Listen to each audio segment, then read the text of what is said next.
ਜਿਹੜੇ ਜਾਣਕੀਰ ਮਨੁੱਖ ਨੇ ਚਿੱਕੜ 'ਚੋਂ ਆਪ ਤਾਂ ਨਿਕਲ ਜਾਂਦੇ ਨੇ, ਦੂਜਿਆਂ ਨੂੰ ਕੱਢਣ ਦੇ ਸਮਰੱਥ ਹੁੰਦੇ ਹਨ। ਉਹਨਾਂ ਨੂੰ ਕਹਿੰਦੇ ਧਾਰਮਿਕ ਪੱਖ ਦੇ ਅੰਦਰ ਮਹਾਂਪੁਰਸ਼। ਮੋਹ ਮਮਤਾ ਤੋਂ ਉੱਤੇ ਉੱਠ ਜਾਣਾ, नहीं तो सारा संसार मोह ममता में खुबिया होया है। मोह ममता जानवरों में भी है, पशुओं में भी है, संसारी लोगों में भी है। मिसाल के तौर पर कां है, उन्हें अपने बच्चों की कमाई नहीं खानी, सिर्फ एक मोह ममता है। जब वो आंडे दे दिंदा, दो दो खेतों से मनुखों नूं नेड़े नहीं टुकण दिंदा, मोह ममता है। मनुख जाति विच यही वाधा है। जे इहदे विच भी उही औगण होया तो फिर पंछी का ते पशु का ते मनुख का कोई फर्क ना होया। जिहदे अंदर ये मोह ममता नहीं हुंदी, उन्हां नूं महापुरुष कह लो, साधु कह लो, गुरमुख कह लो। बड़े सत्कारत अखर ने गुरु ग्रंथ साहिब जी के अंदर। बहुत जगह ते भगत अखर लिखिया है, ब्रह्म ज्ञानी लिखिया है, गुरमुख लिखिया है, गुरसिख लिखिया है, साध लिखिया है, संत लिखिया है। ये सत्कारत अहुदे ने। जिन्ने जिन्ने गुण किसी विच वाधू हुंदे आ, उन्ने उन्ने गुणां दे मुताबिक उन्हूं उन्ना उच्चा उहदा नाम दे दिता जांदा। ये नहीं कोई साध होया नहीं, संत होया नहीं। शरीर दे गुणां करके तां बहुत मनुखां नूं मानता है। समाज में कई समाज सेवी लोग होंदे आ, उन्होंने भी पिंड पुछ के तुरदा, वो समाज की सेवा करते हैं। जिहड़े समाज में लड़ाई पा के रखते उन्होंने पुछते नहीं है। ये भी गुण है एक। धार्मिक पक्ष के अंदर जिहड़े मनुखों के अंदर ये गुण है, वो दुनिया में खुबते नहीं। दुनिया नूं खुबे हुए मनुखों नूं कड्ढण दे समर्थ होंदे आ। ये जिन्हां दी जात तुसीं मनाउण वास्ते बैठे, उन्हां विच ये बड़ा गुण सी। गुरु ग्रंथ साहिब विच भी लिखिया होया, जैसे जल में कमल निरालम मुरगाई निशाने, सुरत शब्द भवजल तरिए नानक नाम बखाने। भाई गुरदास जी ने अपनी पवित्र बाणी में जिक्र किया है, भगत वड्डा राजा जनक है, गुरमुख माया विच उदासी। जदों भाई साहब जी ने बचन लिखिया तो कुछ गुरसिखां ने पूछया भाई साहब जी नूं, क्योंकि सिख पंथ के अंदर बड़े महाविद्वान भाई गुरदास जी नूं दर्जा दिता है, वेद व्यास जी का दर्जा दिता है। कुछ गुरसिखां ने संसा रखिया भाई साहब जी के अगे, कहण लगे भाई साहब भगत तां होर भी बड़े बड़े होए आ, जिन्हां दा जिक्र गुरु ग्रंथ साहिब विच है। नाम जपो जी ऐसे ऐसे, ध्रुव प्रहलाद जपियो हर जैसे। गुरु ग्रंथ साहिब विच उन्हां दे नाम जपना उन्हां वास्ते, उन्हां दे मगर लग के जिद्दां उन्हें जपिया उस तरह जपण की तकीद की है। प्रहलाद भी भगतां की गिणती विच आया ते ध्रुव भी भगतां की गिणती विच आया। कि तुसीं बड़ा राजे जनक नूं लिख दिता। भाई साहब जी कहण लगे अग तो परे रह के बच जाना तो कोई भी बच सकता, अग दे विच रह के बच जाना ये सूरमियां दा काम है। जिहड़े विच रह के लेप नहीं हुंदे, जैसे मुरगाबी दे खंभ पानी विच जिन्नी बार मर्जी चुभी मारे सुक्के दे सुक्के रह जाते हैं। इस तरह जिहड़े महान पुरुष संसार विच मनुख जूनी विच आउंदे आ, वो संसारी लोकां नालों उन्हां दा वखरापण संसार विचों यही हुंदा है। उन्हां दे मनां दे गुण जिहड़े आ संसार नालों वाधू हुंदे आ। कोई अमीर हो सकता है, राजा हो सकता है, उहदा सत्कार दुनिया विच हो सकता है, पर धार्मिक पक्ष के अंदर किसी नूं तारन दे समर्थ नहीं हो सकता वो, क्योंकि जिहड़ा आप खुबिया होया दूजिआं नूं कड्ढण दे समर्थ नहीं कदी भी हो सकता। यह गुण सब तो वड्डा जिन्हां दी याद तुसीं मनाउण वास्ते बैठे हो। सारे पदार्थ हुंदिआं होइआं भी, सारा कुछ हुंदिआं होइआं भी पदार्थां दे ढेर लग जांदे सी, माया दे ढेर लग जांदे सी, कदी जीवन विच हत्थ नहीं लाया। बड़े बड़े ढेर पैसे दे छड्ड के आ जाने, फलाने गुरुद्वारे दे दिओ, फलाने गुरुद्वारे दे दिओ, पदार्थ छड्ड के आ जाना।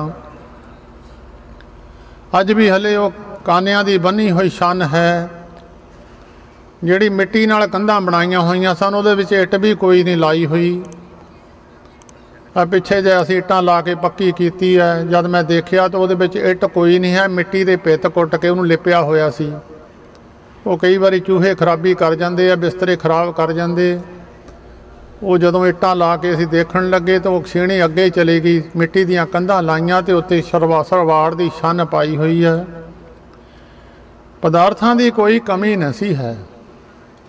ਸਿਰਫ ਸੰਸਾਰ ਦੇ ਵਿੱਚ ਮੋਹ ਮਾਇਆ ਦੇ ਵਿੱਚ ਮਾਇਆ ਦਾ ਪ੍ਰਭਾਵ ਹੁੰਦਾ। ਜਿੱਦਾਂ ਸੰਸਾਰ ਬਦਲਦਾ, ਸੰਸਾਰ ਦੇ ਨਾਲ ਹੀ ਬਦਲ ਜਾਣਾ।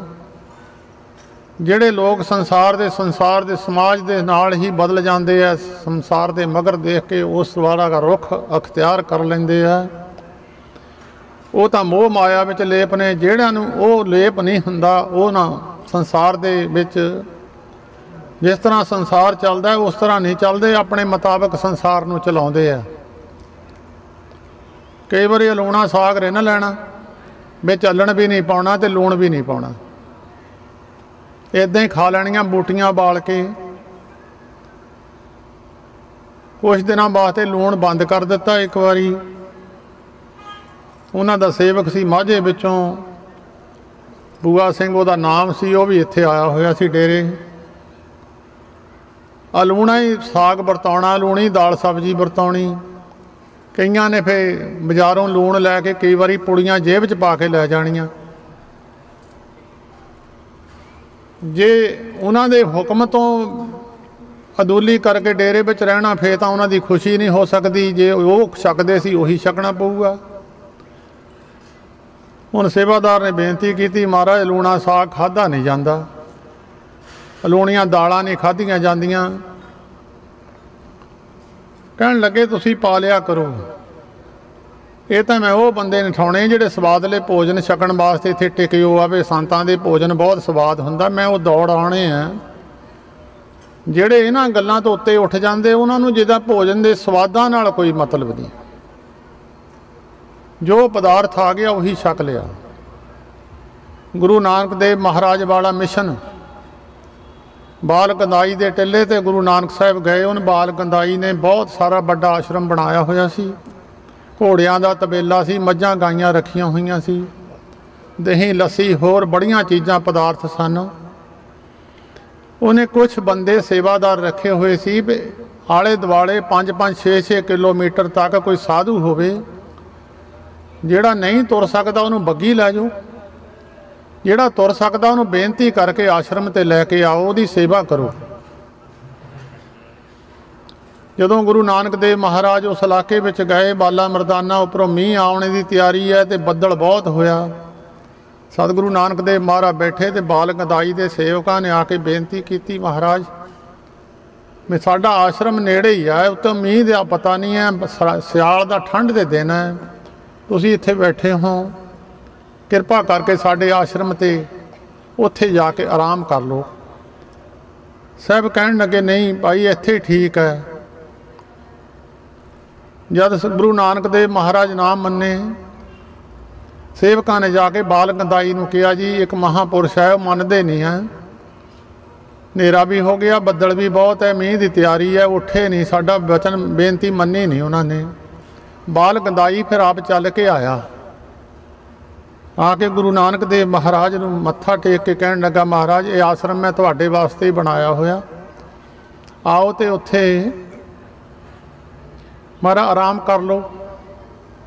ਸਤਿਗੁਰੂ ਨਾਨਕ ਦੇਵ ਮਹਾਰਾਜ ਕਹਿੰਦੇ ਅੱਜ ਤਾਂ ਤੁਹਾਡੇ ਕਰ ਲਵਾਂਗੇ, ਕੱਲ੍ਹ ਨੂੰ ਕਿੱਥੇ ਕਰਾਂਗੇ, ਅਸੀਂ ਤਾਂ ਫਕੀਰ ਲੋਕ ਹੈ, ਜੈਸੀ ਬਣ ਆਵੇ ਤੈਸੀ, ਜਿੱਦਾਂ ਦਾ ਸਮਾਂ ਬਣੇ ਉੱਦਾਂ ਦੀ ਕੱਟ ਲਈ।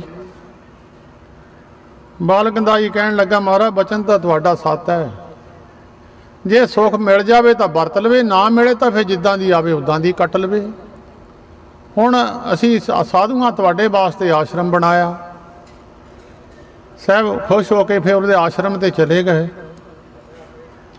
ਤੇ ਉਹਨੇ ਆਪਣਾ ਸਾਰਾ ਆਸ਼ਰਮ ਦਿਖਾ ਲਿਆ। ਤੇ ਸਾਹਿਬ ਕਹਿਣ ਲੱਗੇ ਇਹ ਰਾਜਸੀ ਜਿਹੜੇ ਠਾਠ ਨੇ ਇਹਨਾਂ ਦਾ ਕੀ ਦੇਖਣਾ।